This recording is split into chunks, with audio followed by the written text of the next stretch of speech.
The dry Arizona dust swirled across the weathered porch of Russell Turner's ranch house as he stared at the crumpled telegram in his calloused hand, the words blurring before his tired eyes.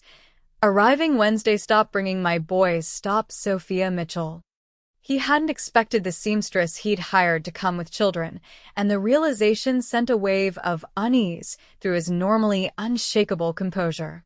It was 1883, and the Southwest Territory was no place for a woman alone, let alone one with children. But Russell's housekeeper had left 6 months ago to care for her ailing mother in St. Louis, and his ranch hands were growing increasingly disgruntled about the state of their clothing. A seamstress had seemed like a practical solution until now. Russell folded the telegram and tucked it into his vest pocket. The large, empty house behind him had once been filled with the promise of family, built in anticipation of a life he'd never gotten to live. His fiancée had changed her mind about frontier life just weeks before their wedding 5 years ago, leaving him with nothing but a house too big for one man and a determination to never again open himself to such disappointment. The sound of approaching hoofbeats pulled him from his thoughts. His foreman, Charlie Wilkins, rode up to the hitching post, dust coating his denim pants and worn leather chaps. "Got those strays rounded up from the north pasture," Charlie said, dismounting with a grunt. "Reckon we lost 2 to wolves, but the rest are accounted for." Russell nodded. "Good work." That new hand, Jenkins, pulling his weight. Green as spring grass, but he's learning. Charlie noticed the troubled look on Russell's face. "Something wrong, boss?" "That seamstress I hired? She's bringing children with her. 2 boys, apparently." Charlie let out a low whistle. "Well, I'll be. Didn't mention that in her letters, did she?" "Not a word." Russell's jaw tightened. "She arrives tomorrow on the afternoon stage. Want me to tell her we changed our minds when she gets here?" Russell considered it for a moment. It would be the simplest solution.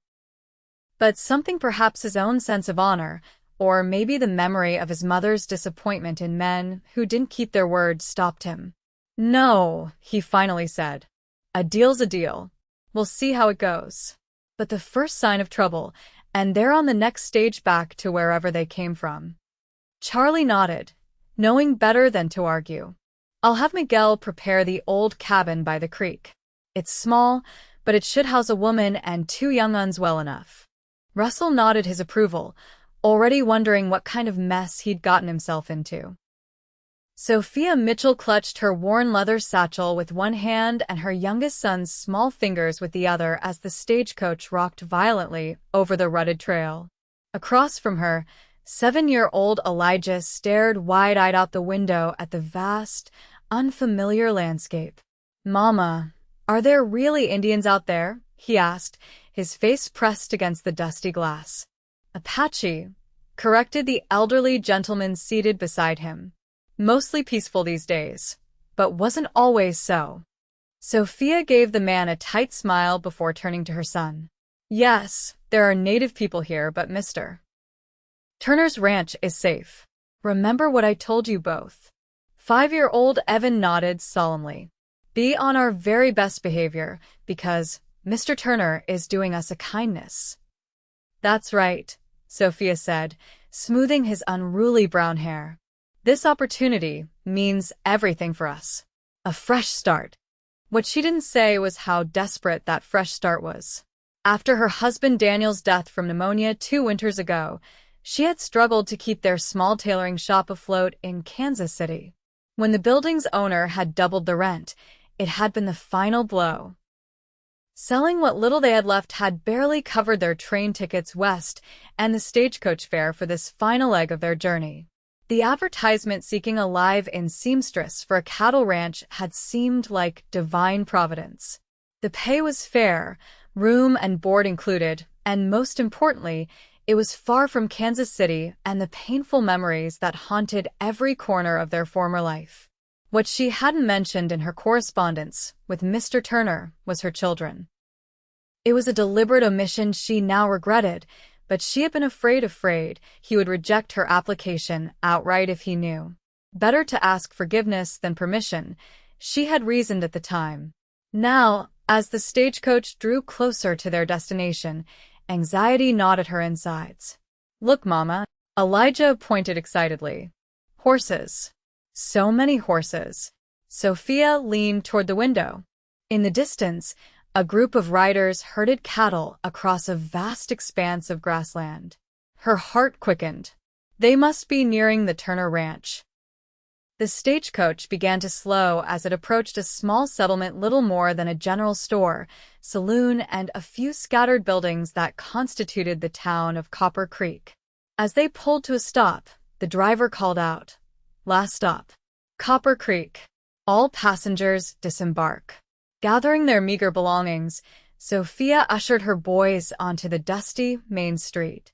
The heat hit her immediately, dry and oppressive, so different from the humid summers of Missouri. "Mrs. Mitchell?" She turned to find a tall, broad-shouldered man approaching. His face was partially shadowed by his wide-brimmed hat, but she could see he was younger than she had expected, perhaps early 30s, with a closely trimmed beard and eyes the color of a winter sky. He wore practical ranch clothes, dusty from riding, and carried himself with the confident ease of a man accustomed to hard work and command. "Mr. Turner?" she asked, swallowing nervously. He nodded once, his gaze moving from her to the two small boys half hiding behind her skirts. His expression remained carefully neutral, but Sophia could sense his surprise and displeasure. "I see you brought company," he said, his voice deep and even. Sophia lifted her chin. "Yes. My sons, Elijah and Evan. I apologize for not mentioning them in my letters. I assure you they're well-behaved and won't interfere with my work." Russell Turner studied her for a long moment, and Sophia fought the urge to fidget under his scrutiny. She knew what he saw: a slender woman of 28 in a travel-worn dress, her chestnut hair neatly pinned beneath a practical bonnet, and two small boys with matching wary expressions. "Madam," he finally said, "I hired a seamstress, not a family." "You hired me," she replied firmly, though her heart pounded in her chest. "And I am an excellent seamstress. My children are part of who I am, Mr. Turner. We come as a package." For a tense moment, Sophia thought he might refuse them outright. She had just enough money for one night at a boarding house, if the town even had one, and then what? The thought of failure, of having nowhere to go, threatened to overwhelm her. To her surprise, Russell Turner sighed and gestured toward a wagon parked nearby. "I had Miguel prepare the cabin by the creek. It's small, but should suit you and your package." Relief flooded through her. "Thank you, Mr. Turner. You won't regret it." His expression suggested he already did, but he merely helped load their trunks into the wagon and then assisted her and the boys onto the wooden seat. As they set off down the dusty road toward the ranch, Sophia allowed herself to breathe a little easier. The first hurdle was cleared, but she knew the real challenge was just beginning. The cabin was indeed small, just one main room with a stone fireplace, a rough wooden table with 4 chairs, a compact iron stove, and a curtained-off sleeping area. A lean-to addition housed a washroom with a copper tub. It was simple but clean, with fresh linens on the narrow bed and a trundle underneath for the boys. "It's not much," Russell said, setting down their largest trunk. "But it's watertight, and the creek's just 50 yards that way. House pump works fine for drinking water." Sophia looked around, already calculating how to make this tiny space a home. "It's perfect. Thank you." Russell shifted uncomfortably. "Ranch house is up the hill. You'll take your meals there, and do your sewing in the back room I've set up. Work starts at 7 sharp. Breakfast at 6. We'll be there," Sophia promised, watching as Elijah cautiously explored the cabin and Evan remained close to her side, thumb creeping toward his mouth, a habit he'd mostly outgrown but reverted to when nervous.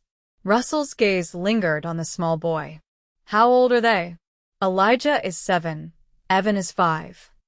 He nodded curtly. There's firewood stacked outside. Should last you through the week. Miguel, he helps with the cooking, will bring down some supper shortly.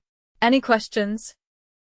Sophia had dozens, but she sensed Russell Turner was not a man who appreciated being detained. No, sir. We'll be fine. Good.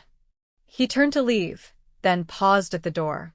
Mrs. Mitchell, I run a working cattle ranch. It's no place for children to be running free. They need to stay out of the way of the men and the livestock. I understand, she said. They know to behave. As if to prove her point, both boys stood quietly beside her, though Elijah's eyes sparkled with barely contained curiosity about their new surroundings. Russell seemed satisfied with this and departed without further comment, leaving Sophia and her sons alone in the sudden silence of their new home. Is he angry, Mama? Evan asked, his small voice worried. Sophia knelt beside him. No, sweetheart. Mr. Turner is just surprised. He didn't expect us to be a family. He looks mean, Elijah declared, his lower lip jutting out stubbornly. Elijah Mitchell, we do not judge people by their looks, Sophia scolded gently. Mr. Turner has given us a home and work when we needed it most. We will show him nothing but gratitude and our very best efforts. She looked from one son to the other. Do you understand? Both boys nodded solemnly. Good. Now, let's unpack and make this lovely cabin our home. But as she began organizing their few belongings, Sophia wondered if she had made a terrible mistake. Russell Turner was clearly a man who valued his solitude and order. How long would he tolerate the intrusion of a woman and two energetic boys in his carefully structured world? The first week passed in a blur of adjustment. Each morning, Sophia would wake before dawn, dress herself and the boys, and make the short walk up to the main house.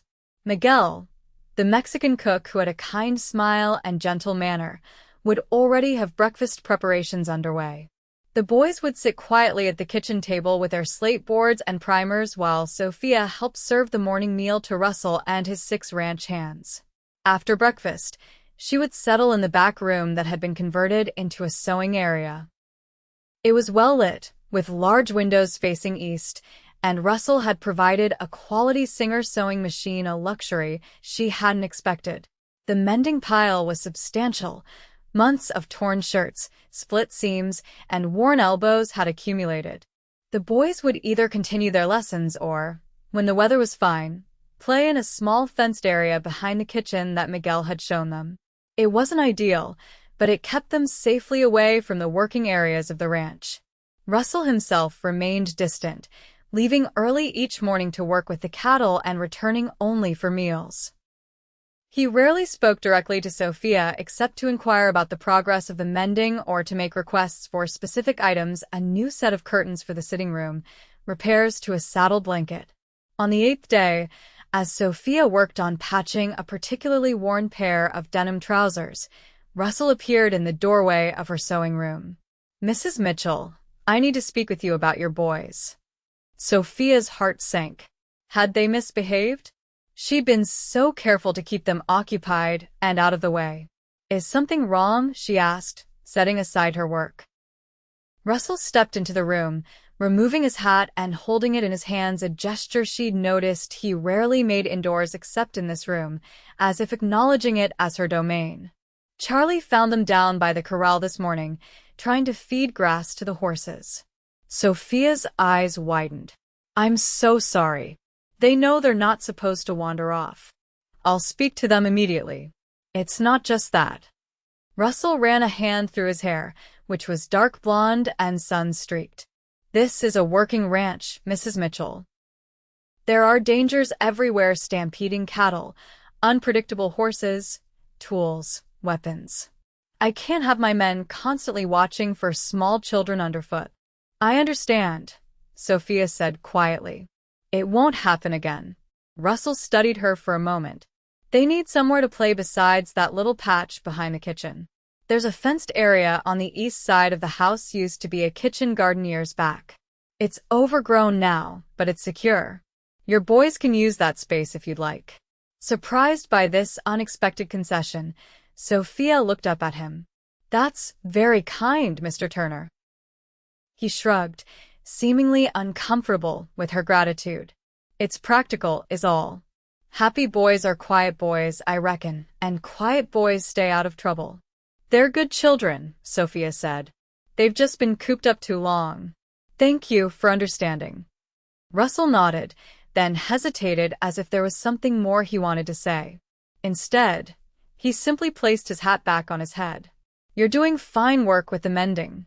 The men have noticed the improvement. It was the closest thing to a compliment he'd offered since her arrival, and Sophia felt a small flush of pride. Thank you, Mr. Turner. After he left, Sophia found herself staring at the doorway longer than necessary, puzzling over the complex man who was her employer. Stern and aloof, yet not unkind. She had caught glimpses of a different Russell Turner in unguarded moments, the way his expression softened almost imperceptibly when Miguel's young grandson visited, how gently he handled the barn cats that kept the rodent population in check, the fact that he always thanked her for every meal even when he barely looked at her while doing so. There were layers to Russell Turner that intrigued her, despite her determination to maintain a strictly professional relationship. It was safer that way, she reminded herself. Her priority was providing stability for her sons, not unraveling the mysteries of a taciturn cowboy's heart. The overgrown garden proved to be a blessing. With Russell's permission, Sophia and the boys spent the weekend clearing away weeds and discovering the bones of what had once been a beautiful space. Stone pathways emerged from beneath tangled grass, and the remains of planting beds were outlined with weathered boards. Look, Mama, Elijah called, pointing to a gnarled tree in one corner. It's an apple tree, and there's a swing. Evan added excitedly, running toward a thick rope hanging from a sturdy oak branch along the fence line. The wooden seat had rotted away, but the rope remained strong. Sophia smiled at their enthusiasm but wondered about the history of this neglected garden. Who had planted it? Why had it been abandoned? Her questions were answered unexpectedly when Russell appeared at the garden gate late that afternoon. He stood watching silently as the boys carefully placed stones around a small area they had designated as their fort. This was my mother's garden, he said quietly when Sophia noticed him. She loved growing things. Said it balanced out the harshness of ranch life. Sophia wiped her dirty hands on her apron. It must have been beautiful. It was. A shadow crossed his face. She died when I was 14. Influenza. My father let it go after that. Said he didn't see the point. I'm sorry, Sophia said, genuinely touched that he had shared this personal detail with her. If you'd rather we didn't disturb it. No, Russell interrupted. It's good to see it coming back to life. She would have liked that. He gestured toward the rope swing. That needs a new seat. I'll have Charlie cut one tomorrow. The boys would love that, Sophia said, watching as Russell's gaze lingered on her sons. There was something in his expression she couldn't quite decipher. Wistfulness, perhaps? Never figured there'd be children here, he said, almost to himself. Before Sophia could respond, Evan noticed Russell and came running over, his small face alight with excitement. Mr. Turner, Mr. Turner, we found a toad. Wanna see? For a moment, Russell looked startled by the direct address, but then his features relaxed into something close to a smile. A toad, you say? Must be a big one to get you so worked up. It's this big. Evan held his hands about 6 inches apart, his eyes wide with exaggeration. Russell chuckled, a warm sound Sophia had never heard before. That would be the biggest toad in all of Arizona territory. Better show me this wonder. To Sophia's amazement, Russell allowed himself to be led by the hand to the corner of the garden where Elijah was guarding a small, ordinary toad in a makeshift enclosure of twigs. See, Evans said proudly. Told you it was big. Russell crouched down, bringing himself to the boy's level. That's a fine specimen, all right. Probably the great-granddaddy of all the toads in these parts. Elijah, normally more reserved with adults, especially Russell, looked up with genuine curiosity. Do toads live a long time, Mr. Turner? Some do. This old fellow's probably been eating bugs in this garden since before you were born. Before Mama was born? Evan asked in wonder. Russell's eyes met Sophia's over the boys' heads, and there was unexpected warmth in them. Well now, your mama doesn't look all that old to me, but maybe. Toads are crafty creatures. Sophia felt a peculiar flutter in her chest at the subtle compliment hidden in his words. It was the first time he had acknowledged her as anything other than his employee. After examining the toad thoroughly and explaining to the boys that it needed to be released to continue its important work of eating garden pests, Russell stood and brushed the dirt from his knees.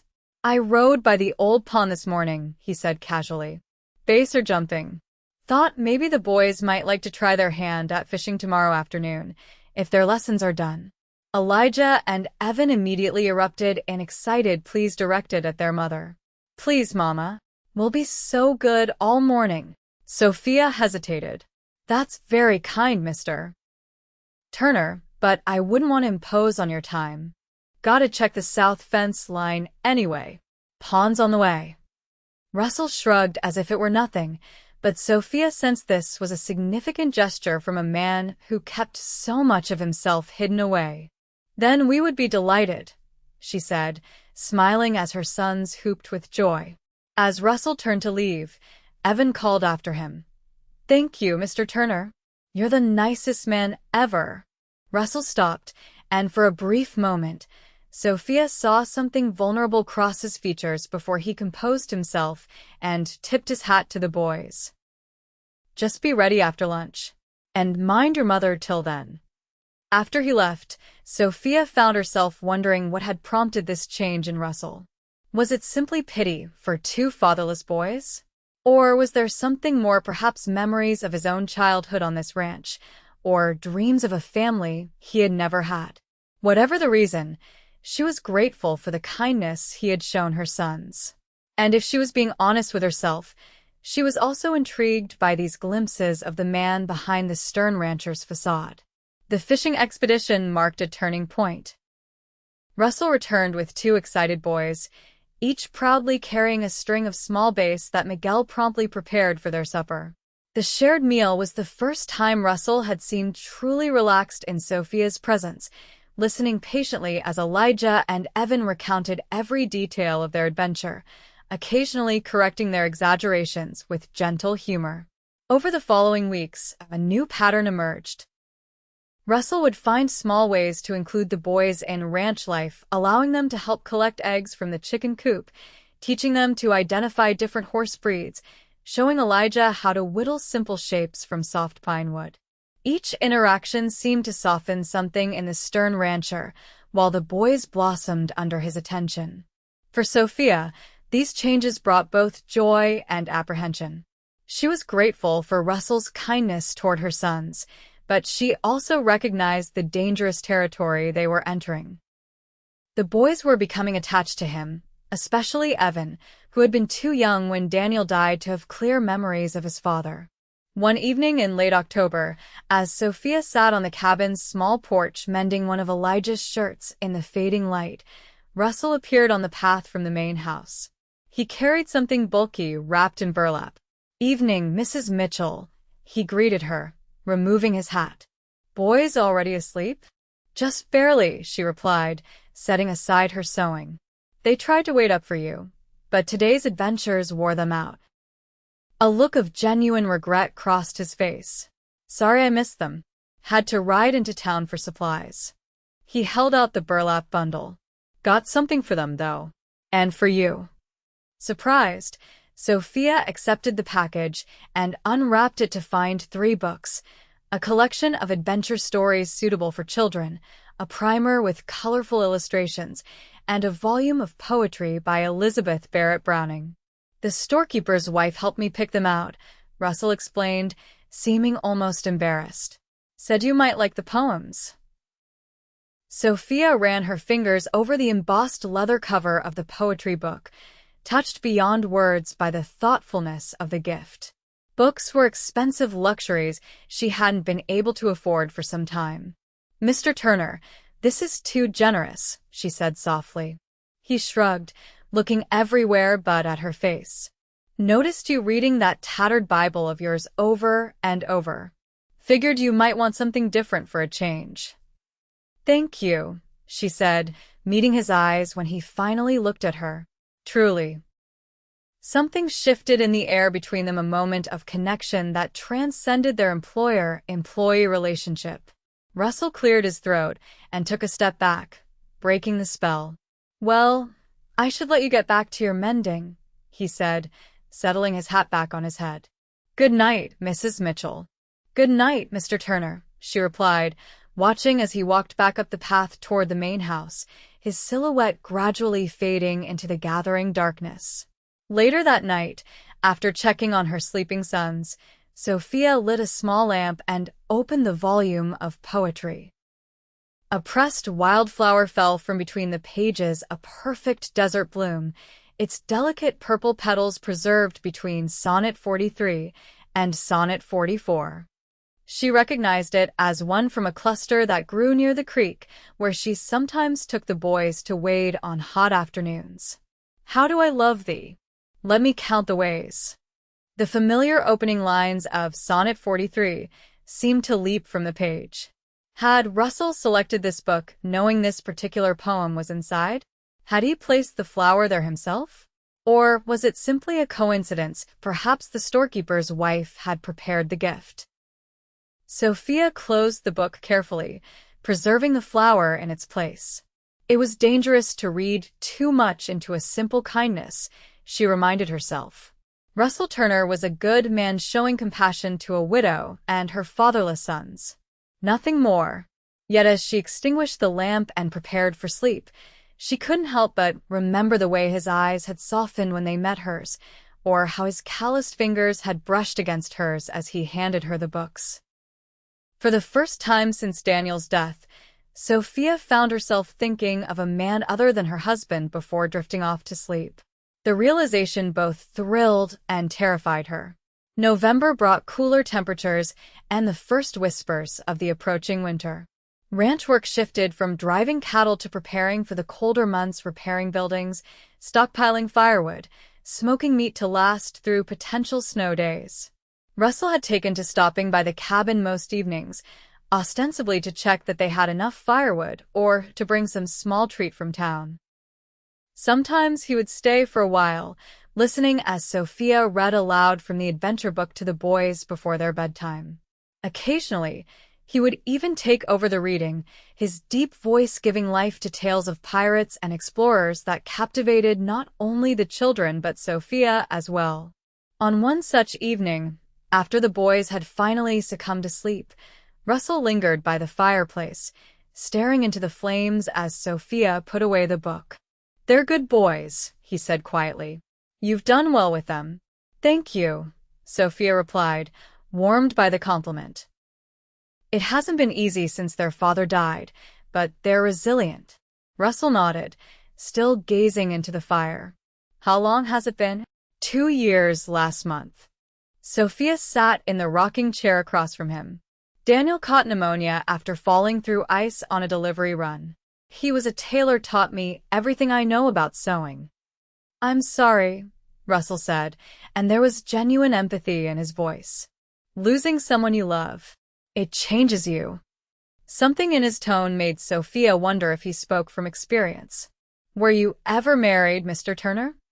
A shadow crossed his face. No.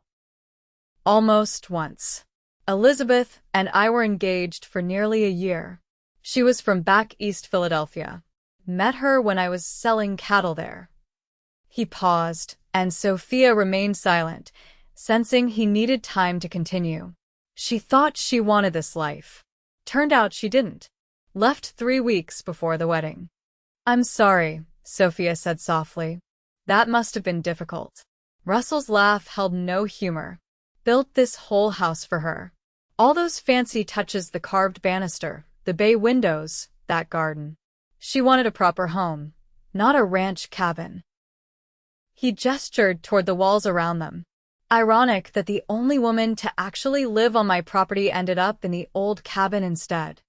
It's a lovely cabin, Sophia assured him. And the garden is becoming beautiful again.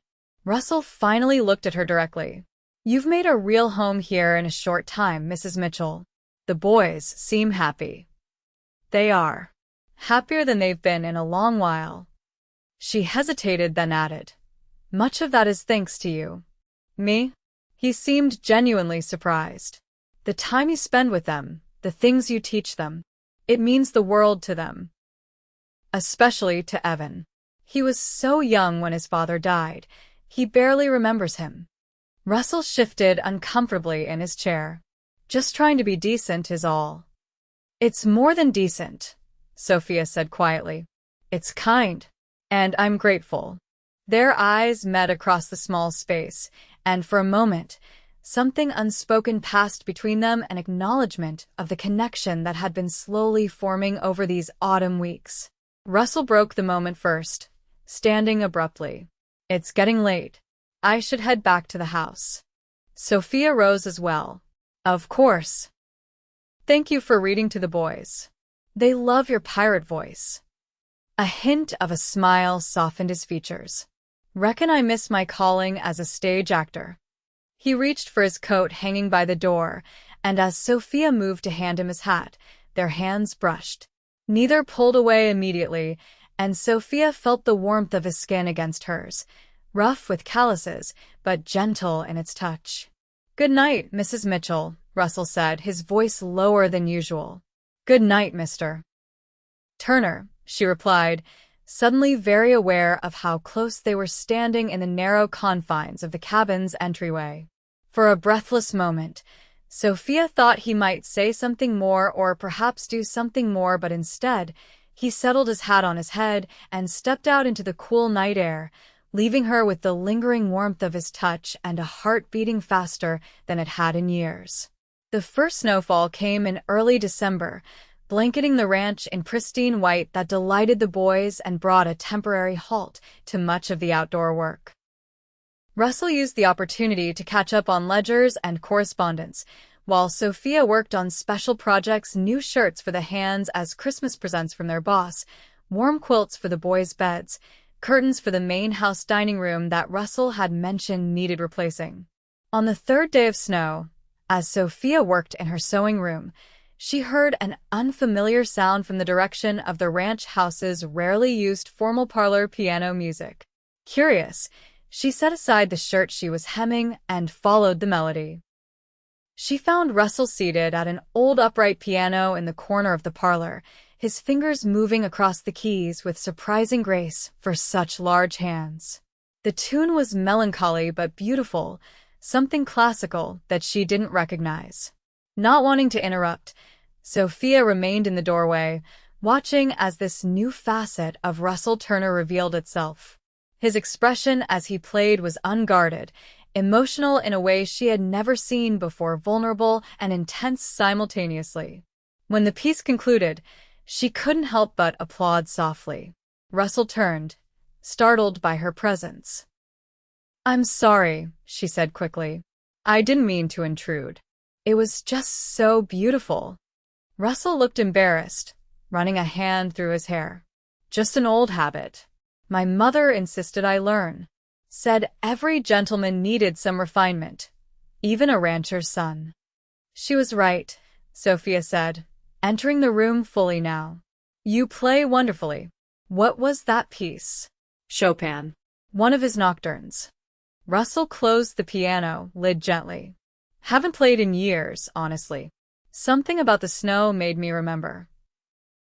Sophia moved closer to the piano, noticing the layer of dust on its surface except where Russell had been sitting. "Would you play something else? Please." He hesitated, then nodded, reopening the lid. "Any requests?" "Something happy," she suggested, smiling, "to match the snow." Russell thought for a moment, then began to play again, this time a lively folk tune that made Sophia's feet want to tap along.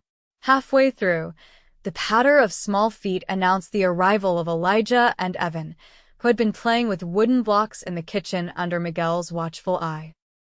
"You can play piano?" Elijah asked, clearly impressed. Russell nodded, without stopping the tune. "My mother taught me when I was about your age." "Can I try?"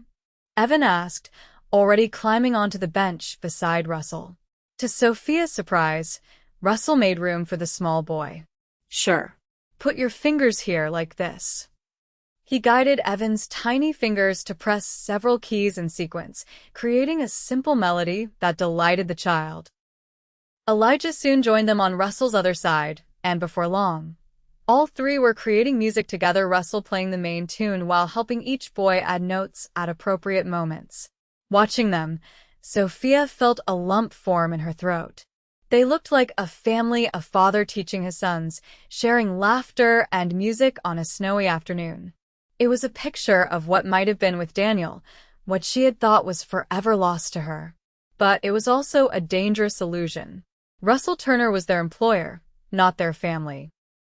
The kindness he showed her children didn't mean he wanted to be their father, and the moments of connection she had felt with him didn't constitute a foundation for anything more. As if sensing her thoughts, Russell looked up and caught her watching them. Something in his expression made her breath catch a question, perhaps, or a recognition of the same possibility she was trying not to contemplate. The moment was broken when Charlie appeared in the doorway, stamping snow from his boots. "Boss, got a problem with the north fence line." Heavy snow brought down that old oak, took out about 20 feet of fencing. Cattle could wander if the snow lets up. Russell immediately shifted back into the rancher, lifting Evan from the bench and standing. "Get Jenkins and Miguel's boy. We'll ride out and assess the damage." "You're leaving?" Evan asked, his small face falling. Russell knelt to the boy's level. "Ranch work doesn't stop for snow, partner. But maybe when I get back, we can play some more. You were getting mighty good at those notes." Evan's face brightened. "I'm going to practice all day." Russell chuckled and ruffled his hair before turning to Sophia. "Might be back late. Don't hold supper." "Be careful," she said, the words slipping out before she could consider how domestic they sounded. Russell paused, his eyes meeting hers again with that same unreadable expression. "Always am," he replied softly, before following Charlie out to prepare for the fence repair. After they left, Sophia sat at the piano with her sons, letting them experiment with the keys while her mind turned over the complicated feelings growing inside her. She was falling for Russell Turner, his strength, his unexpected gentleness with her boys, the depth she glimpsed beneath his reserved exterior. But was she seeing what she wanted to see? A widow with 2 young sons was hardly the future a man like Russell would have chosen for himself. And even if he did feel something for her, was she ready to open her heart again, knowing the pain that could come if things went wrong? As Evan plunked out the simple melody Russell had taught him, Sophia realized with clarity that her heart had already decided, regardless of what her cautious mind argued. The question now was whether Russell felt the same, and what either of them would do about it if he did. Christmas approached, bringing with it a festive atmosphere despite the isolation of ranch life.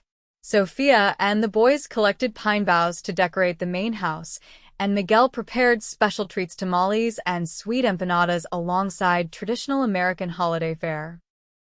Russell surprised everyone by returning from a supply run to town with a small pine tree strapped to his wagon, along with a box of ornaments he claimed to have found in the attic, but that Sophia suspected were newly purchased. "Never bothered with a tree before," he explained with a shrug when Sophia expressed her surprise. "Figured the boys might enjoy it." The afternoon spent decorating the tree in the ranch house parlor became one of Sophia's most treasured memories.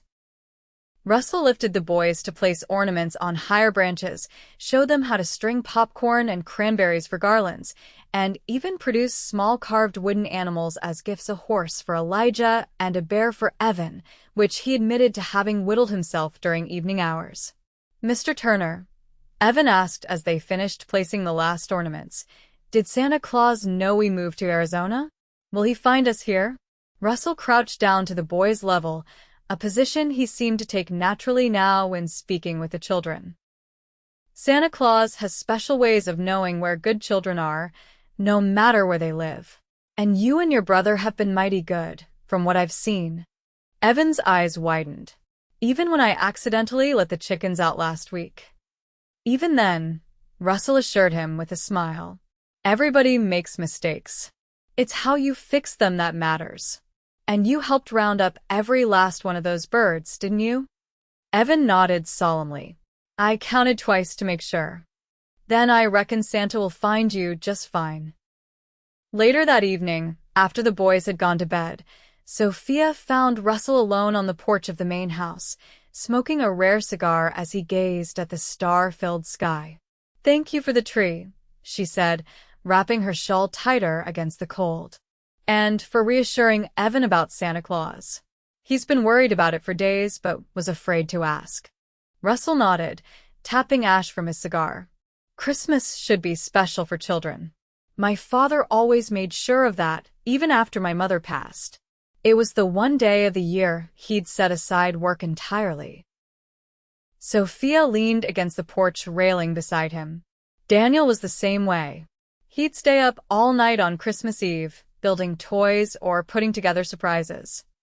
You still miss him, Russell observed. It wasn't a question. I do, Sophia admitted. But differently now. The sharp pain has faded. Now it's more gratitude for what we had, and for the boys who carry parts of him. She looked up at Russell. I never expected to feel happiness again after he died. It seemed impossible. Yet here we are, preparing for Christmas, and I realize today that I'm happy. Truly happy. Russell's eyes reflected the starlight as he studied her face. I'm glad, he said simply. You deserve happiness, Sophia. It was the first time he had used her given name, and the intimacy of it sent a shiver through her that had nothing to do with the cold. So do you, Russell, she replied, deliberately matching his informality. You've created something wonderful here. Not just the ranch, but a place where people feel valued.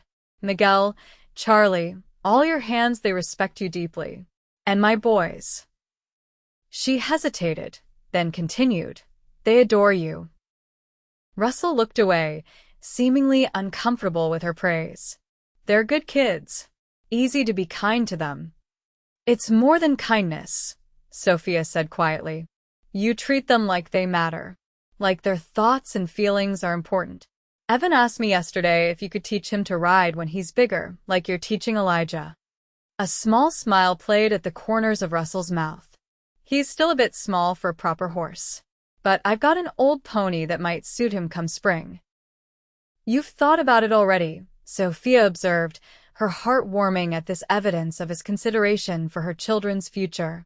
I think about a lot of things lately that never crossed my mind before, Russell admitted, his voice low. He turned to face her fully. Sophia, whatever he had been about to say was interrupted by the sound of approaching hoofbeats. Charlie rode into the yard at a gallop, his horse lathered despite the cold. Boss. Trouble at the line cabin. Miller and Jenkins went to check on the herd in the south pasture and haven't come back. Storm's brewing, and they should have been here hours ago. Russell immediately straightened, all personal matters forgotten in the face of the emergency. Saddle my horse. Get Miguel's boy and tell him to bring extra blankets and medical supplies. He turned to Sophia. I have to go. Men could be in serious trouble out there. Of course, she said, understanding immediately. Be careful, Russell. Please. He held her gaze for a moment longer, and she had the sense he was committing her face to memory. Then he squeezed her hand briefly and was gone, striding toward the barn where Charlie was already preparing horses. Sophia watched from the porch as Russell and two ranch hands rode out into the night, their lanterns small points of light quickly swallowed by the darkness. The air had changed. There was a heaviness to it that promised snow, and she said a silent prayer for the safety of all the men. Inside the house, she found Miguel in the kitchen, preparing coffee and food for when the searchers returned. They will be fine, Senora, he assured her, noting her worried expression. El Patron knows this land better than anyone. He will find them. I hope you're right, Sophia said, moving to help him prepare the provisions. The weather feels like it's turning. Miguel nodded gravely. December storms can be treacherous. But do not worry too much. This is not the first time men have been caught out after dark, and Russell always brings them home. His use of Russell's first name caught Sophia's attention. Miguel, who had worked for the Turner family since Russell was a boy, was perhaps the only person on the ranch who could claim a relationship close to family. Miguel, she ventured, has Russell always been so reserved? The older man considered her question as he sliced bread. Not as a boy. He was lively, always laughing, always asking questions. But life has a way of changing people, no. He glanced at her knowingly. His mother's death was hard. His father became very stern afterward. And then the business with the Philadelphia lady. He shook his head. That one broke something in him. Until recently. Recently? Sophia couldn't help asking. Miguel's weathered face creased in a smile. Sí, señora. Since you and the niños arrived. He is becoming himself again. I hear him whistling sometimes in the morning. He has not whistled in many years. Sophia felt a flush of warmth at his words, but before she could respond, a small voice called from the doorway. Mama? Why are you still up? Elijah stood in his nightshirt, rubbing his eyes sleepily. Just helping Miguel prepare some food, she explained, moving to guide him back to their cabin. There's a situation with some of the ranch hands, but everything's fine. Let's get you back to bed before you wake your brother. As she tucked Elijah back under his covers in the cabin, her mind remained with Russell, somewhere out in the gathering storm. Whatever he had been about to say on the porch, whatever moment they had been building toward would have to wait. But the knowledge that she wasn't alone in feeling this connection gave her hope, even as worry for his safety gnawed at her heart. The storm hit just after midnight, driving snow and wind that rattled the cabin's windows and howled through the chimney. Sophia gave up on sleep and sat by the fire, alternately reading her Bible and staring into the flames, imagining Russell and his men searching in the blizzard. Just before dawn, the cabin door opened with a blast of cold air, revealing Russell, snow-covered and exhausted but standing tall. Russell, Sophia exclaimed, jumping to her feet. Thank God you're safe. Did you find them? He nodded, stomping snow from his boots. Found them holed up in the line cabin. Jenkins broke his arm when his horse spooked at a rattler. Miller stayed with him. They're back at the house now, warming up. Sophia moved quickly to help him remove his frozen coat. You must be freezing. Sit by the fire. I'll make coffee. Russell caught her hand as she turned away. Sophia, wait. Something in his voice made her pause. He looked at her with an intensity that took her breath away, despite his evident exhaustion. I've been thinking all night, riding through that storm, about what I was going to say to you on the porch. His voice was hoarse from the cold and perhaps from emotion. Nearly freezing to death gives a man clarity about what matters. Russell, she began, but he shook his head. Please, let me say this while I have the courage. He took a deep breath. I never expected you and the boys to change everything. I had my life all figured out, my ranch, my routine. Then you arrived, and suddenly everything I thought I wanted seemed incomplete. Sophia felt her heart racing as he continued. I know this isn't proper. You're working for me. You're still grieving your husband. I'm not the easiest man to get along with. But I need you to know that I care for you, Sophia. And those boys, I care for them too, more than I thought possible. We care for you too, Sophia whispered, tears filling her eyes. The boys look up to you so much. And she hesitated, then found her courage. I've grown to care for you in a way I never expected to feel again. Russell's exhausted face transformed with hope. Really? Really, she confirmed with a smile. He moved closer, his cold hands gently framing her face. I don't want to rush you. I know you've been through so much, but I want you to know that I'm here, whatever you need, however long it takes. Thank you, Sophia said softly, for understanding, for being patient. Russell leaned forward and placed a gentle kiss on her forehead, chaste but full of promise. Worth waiting for, he murmured. The sound of small feet padding across the cabin floor interrupted the moment. Evan appeared, his hair tousled from sleep, eyes widening when he saw Russell. Mr. Turner, you came back. He launched himself at Russell, who caught him in a hug despite his obvious exhaustion. Course I did, partner, Russell said, his voice gentle. Made a promise about that pony, didn't I? Evan beamed, then grew serious. You look tired. Did you get lost in the snow? Russell chuckled. No, just had a long night helping some friends. But everything's all right now. You should sleep, Evan declared with all the authority his 5 years could muster. Mama always says sleep makes everything better. Your mama is a wise woman, Russell agreed, smiling at Sophia over the boy's head. You can use my bed, Evan offered generously. I can sleep with Elijah. The simple, childish offer touched both adults deeply. Russell ruffled Evan's hair. That's mighty kind of you, but I should head back to the main house. Got responsibilities there. You'll come back later? Evan asked anxiously. Count on it, Russell promised. Now, how about you help your mama make some coffee for a cold cowboy before he heads out? As Evan eagerly ran to help with the coffee, Russell and Sophia shared a look of understanding. Things were changing between them, evolving into something neither had expected, but both now welcomed. The path forward wasn't clear yet, but for the first time in years, both felt the warmth of possibility melting the ice around their hearts. Christmas morning dawned clear and bright, the recent snowfall glittering in the winter sunlight. Sophia woke early to find her sons already up, whispering excitedly at the foot of her bed. Is it time yet, Mama? Elijah asked, barely containing his enthusiasm. Can we go see if Santa came? Evan added, bouncing on his toes. Sophia smiled, their excitement infectious. Let me get dressed first. Then we'll go up to the main house. Russell had insisted they join him in the ranch house for Christmas morning, and when they arrived, they found a scene straight from a storybook. The tree they had decorated glowed with candles carefully placed on the branches, and beneath it sat several packages wrapped in brown paper and tied with red ribbon. Miguel had prepared a feast of breakfast foods, flapjacks with maple syrup, eggs, bacon, and sweet rolls, and the delicious aromas filled the house. But the boys had eyes only for the packages under the tree.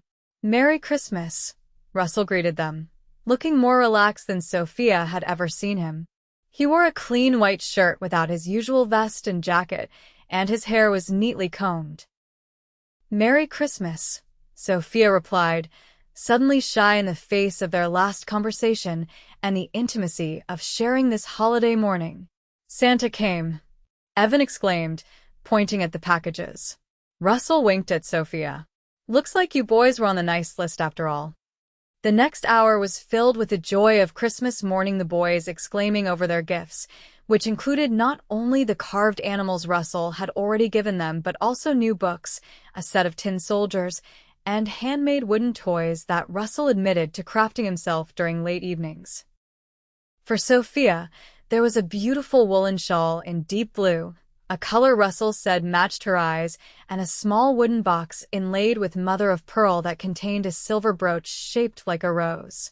It was my mother's, Russell explained quietly as she admired it. I thought she would have wanted you to have it. Touched beyond words, Sophia could only squeeze his hand in gratitude. She had gifts for him as well, a new shirt she had sewn from the finest materials she could obtain, embroidered with his initials at the cuffs, and a leather-bound journal, since she had noticed him making notes about the ranch operations on scraps of paper. After breakfast, while the boys played with their new toys in the parlor, Russell drew Sophia into the study, closing the door partially for privacy, while still allowing them to keep an eye on the children. I have one more gift, he said, suddenly seeming nervous. But it's more of a question, really. Sophia's heart quickened. A question. Russell took a deep breath. Sophia, I know it hasn't been long, and I'd understand if you need more time. But these past months have shown me what I want for my future, and that's you and the boys here as a family. He reached into his pocket and withdrew a small velvet pouch. This was my grandmother's, he explained, opening it to reveal a simple gold band set with a small diamond. Nothing fancy, but she wore it for 50 years of marriage to my grandfather. Sophia gasped softly as Russell took her hand. I'm not asking for an immediate answer, he said earnestly.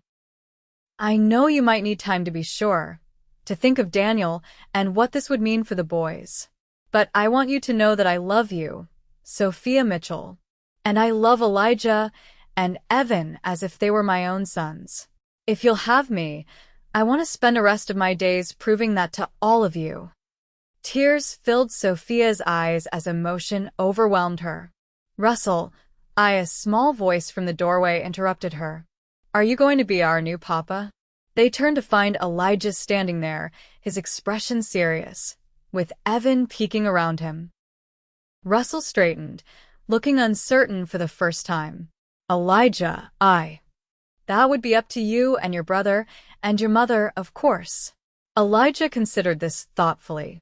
Do you love our mama? Very much, Russell answered honestly. And, do you love us? Russell knelt down to the boy's level. More than I ever thought possible. I know I can never replace your real father, and I wouldn't try to.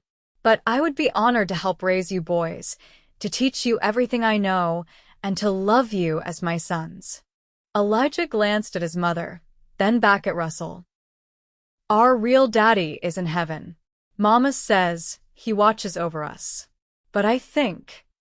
He hesitated, then continued with the simple wisdom of a child. I think he would want us to be happy. And having a papa here makes us happy. Evan nodded enthusiastically. I already call you papa in my head sometimes, he admitted. Is that okay? Russell's eyes glistened with unshed tears. That's more than okay, partner. Sophia, overcome with emotion, knelt beside Russell and gathered her sons close. Are you sure about this, both of you? It's a big decision. Both boys nodded solemnly. Then, she said, turning to Russell with love shining in her eyes, my answer is yes. Yes, I will marry you, Russell Turner. Russell's face broke into a smile more radiant than any she had yet seen from him. He slipped the ring onto her finger, then gathered all three of them into his embrace. Best Christmas gift a man could ask for, he murmured against her hair. From the partially open door came the sound of quiet applause. Miguel, Charlie, and the other ranch hands stood in the hallway, grinning widely. About time, boss, Charlie called good-naturedly.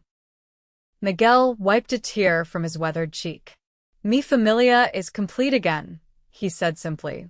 As congratulations poured in from the men, Sophia felt a sense of rightness settle over her.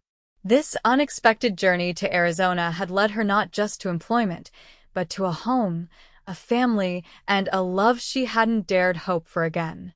Later that evening, as Russell read the boys A Christmas Story by the fire, his deep voice bringing the tale to life, Sophia watched the three of them together, her sons and the man who would soon be their father, in every way that mattered.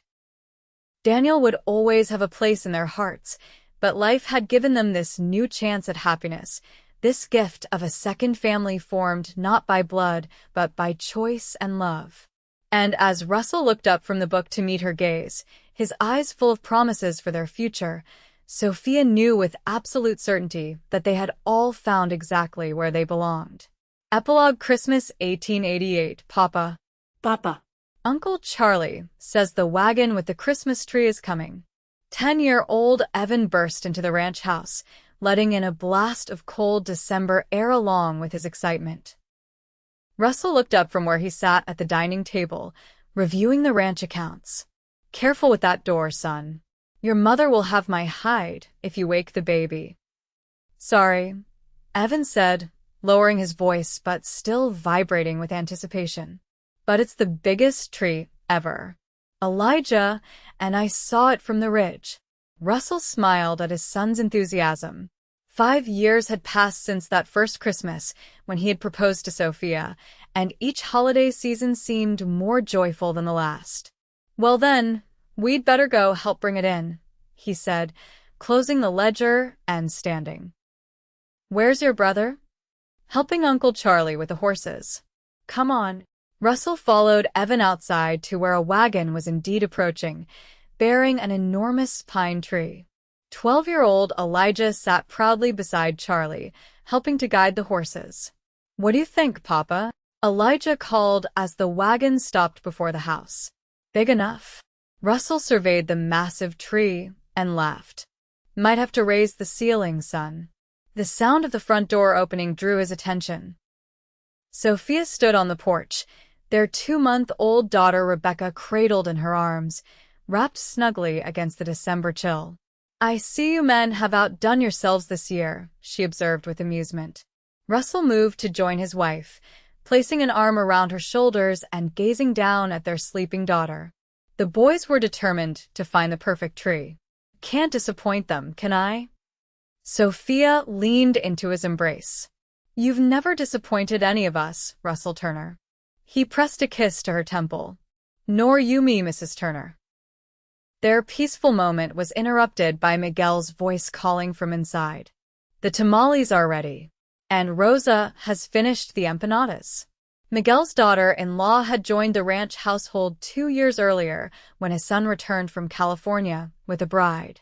The extended family now occupied the expanded cabin by the creek, while Sophia, Russell, and their children lived in the main house.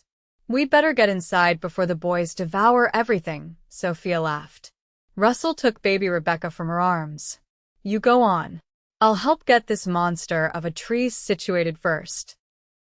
As Sophia went inside, Russell cradled his daughter, marveling at how completely his life had transformed.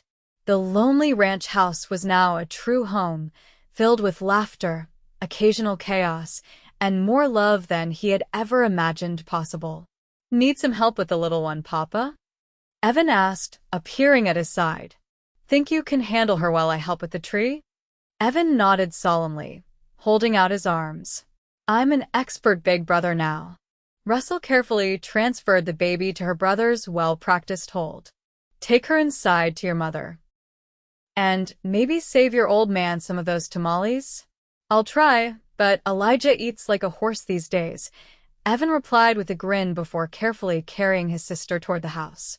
As Russell turned to help Charlie and the other men with the Christmas tree, he caught sight of Elijah already organizing the effort, directing where to place the tree stand and how to angle the approach to the door. That boy's going to be running this ranch before he's 20, Charlie observed, coming to stand beside Russell. Wouldn't have it any other way, Russell replied proudly. Later that evening, with the tree decorated and standing majestically in the parlor, the extended family gathered for their Christmas Eve celebration. Miguel and his family, Charlie and the other longtime ranch hands who had no families of their own, and at the center of it all, the Turner family Russell, Sophia, Elijah, Evan, and baby Rebecca.